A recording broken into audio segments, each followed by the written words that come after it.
Shalom, kita kembali lagi pada surat Filipi, pasal 4 ayat 1 sampai 9. Filipi 4 ayat 1 sampai 9 yang terkena mesbah dupa. Temanya sebagai pedupaan yang manis.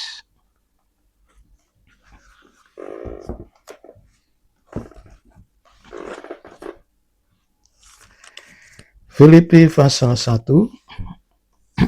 Filipi pasal 4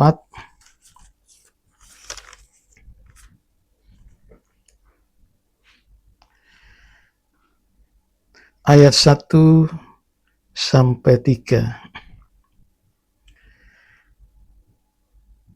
Karena itu, saudara-saudara yang kekasih dan yang kurindukan, sukacitaku dan mahkotaku, berdirilah juga dengan teguh dalam Tuhan, hai saudara-saudaraku yang kekasih.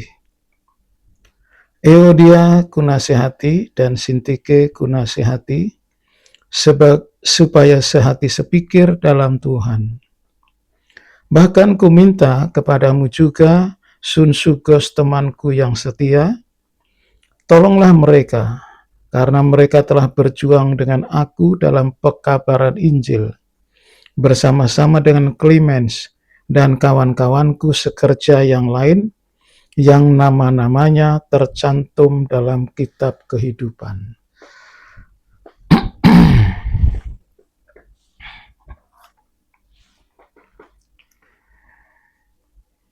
Rasul Paulus minta supaya mereka bersukacita,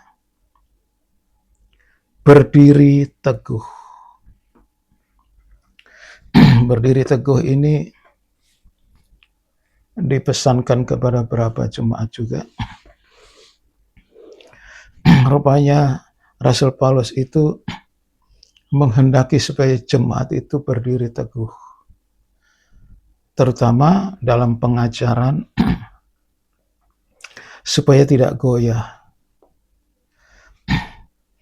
Kalau goyah, maka diombang-ambingkan oleh angin pengajaran palsu.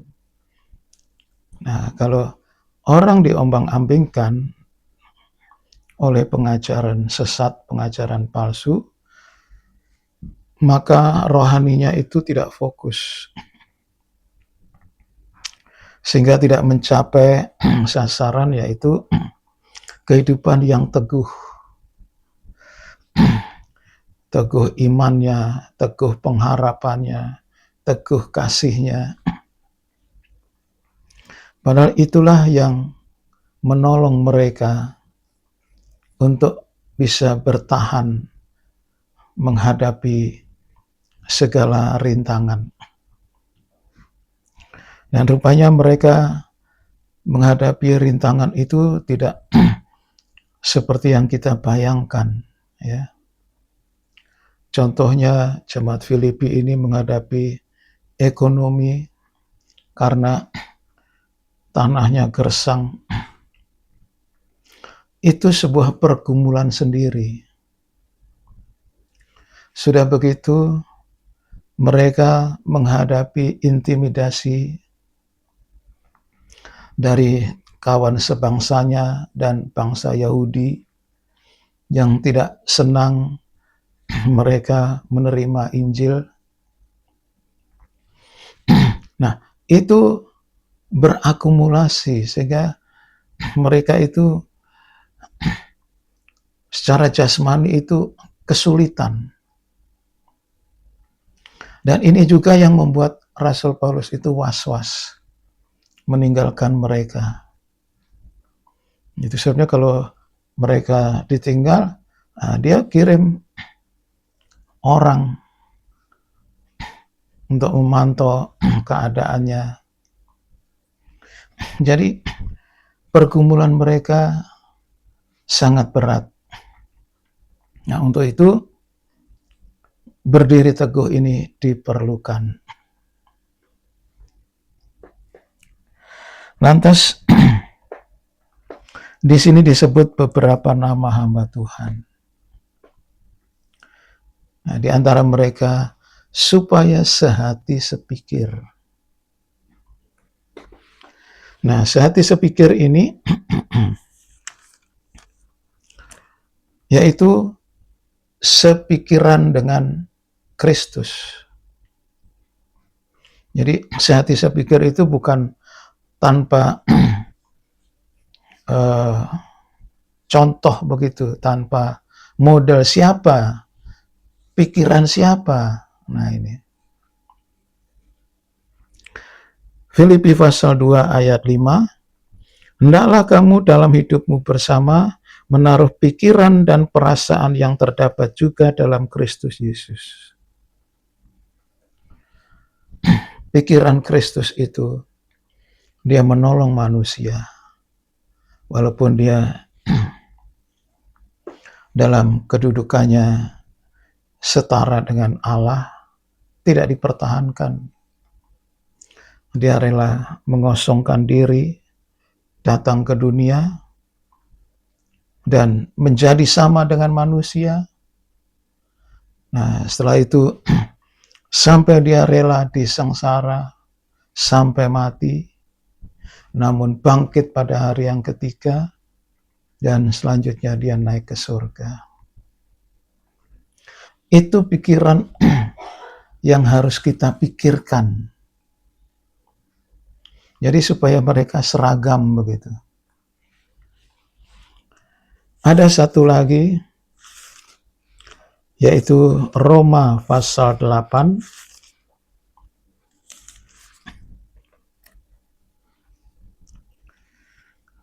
ayat 5 sampai 6.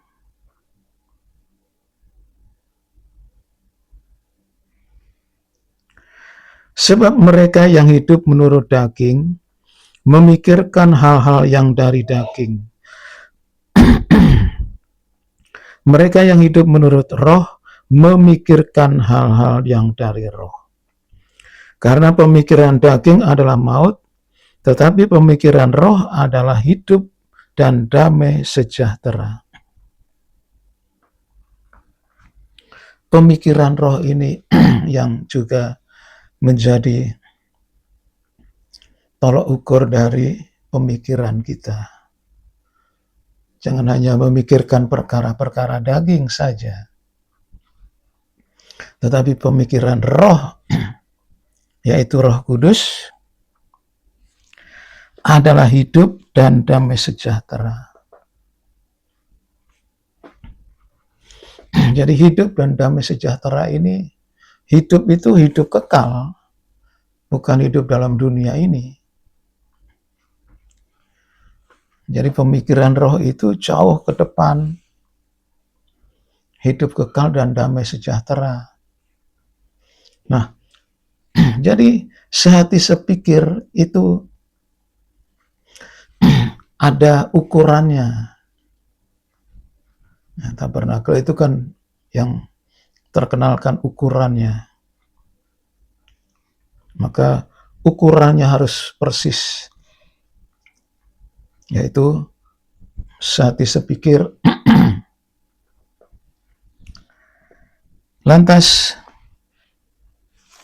ayat berikutnya,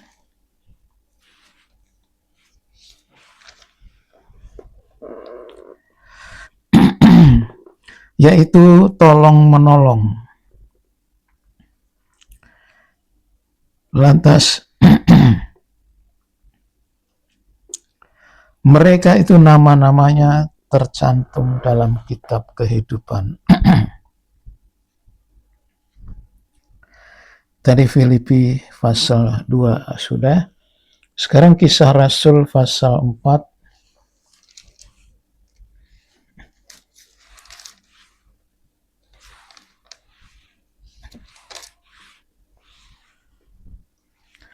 Ayat 32. Adapun kumpulan orang yang telah percaya itu, mereka sehati dan sejiwa, dan tidak seorang pun yang berkata bahwa sesuatu dari kepunyaannya adalah miliknya sendiri, tetapi segala sesuatu adalah kepunyaan mereka bersama.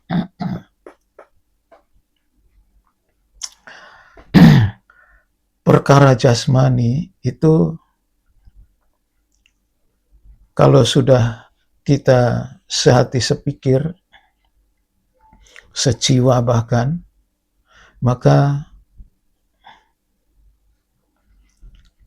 perkara jasmani, kehidupan sehari-hari itu milik bersama. Jika kita masih dibelenggu dengan harta duniawi, maka belum mencapai ukuran seperti itu.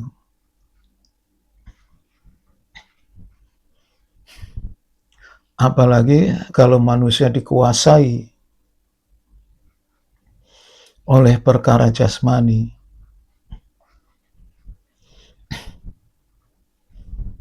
maka kehidupan itu akan diseret terus, ditarik terus oleh perkara jasmani, dan akibatnya terjerumus dalam kebinasaan. Nah, itu bisa kita atasi, bisa kita netralisir kalau kita katakanlah mempunyai berkat yang lebih, disalurkan. Tempat penyaluran itu banyak. Panti jompo, yatim piatu. Mereka itu membutuhkan. Namun orang yang dikuasai oleh perkara jasmani akan berat melangkah ke sana. Padahal ukuran ibadah itu termasuk di situ.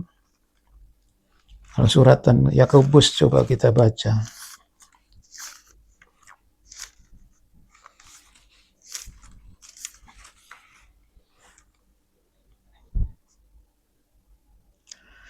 Yakobus pasal 1 ayat 22.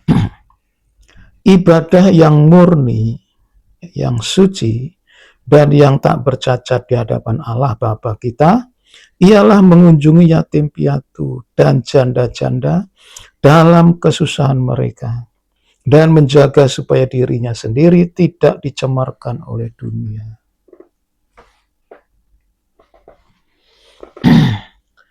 Jadi ini menjadi penyaluran.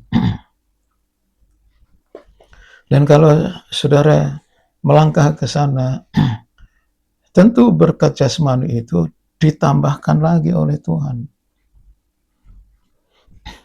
Nggak mungkin dihentikan, karena ada salurannya. Nanti saling menolong tadi. 1 Petrus pasal 4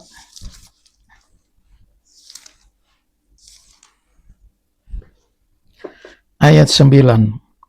Berilah tumpangan seorang akan yang lain dengan tidak bersungut-sungut. Itu salah satunya. Ya. Terus melayani mereka dan sebagainya. Nah, hal-hal ini yang harus kita kerjakan sebagai hamba Tuhan. Yang perintah tidak dikerjakan, yang tidak perintah dikerjakan. Nah, yang tertulis dalam firman Tuhan inilah yang kita kerjakan. Sebagai hamba Tuhan, maka disitulah kelihatan nanti doa penyembahan seorang hamba Tuhan sesuai dengan firman Tuhan. Sekian firman Tuhan. Amin.